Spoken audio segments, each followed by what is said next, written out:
Hey everyone, welcome to TechBase. In today's video, I'm going to show you how to enable phone service of Grubhub. So let's get started.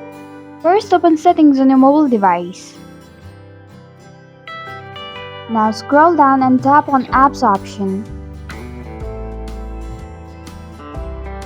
Among all of these options, select manage apps. In the search bar, type in Grubhub and perform your search. Now tap on Grubhub app. Once you're on the screen, tap on App Permissions option.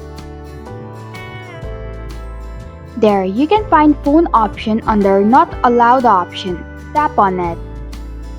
To enable phone service of Grubhub, select Allow option. And this is how you can enable phone services of Grubhub.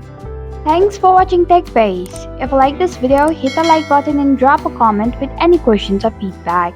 If you're new, subscribe and click the bell icon to stay updated on the future videos.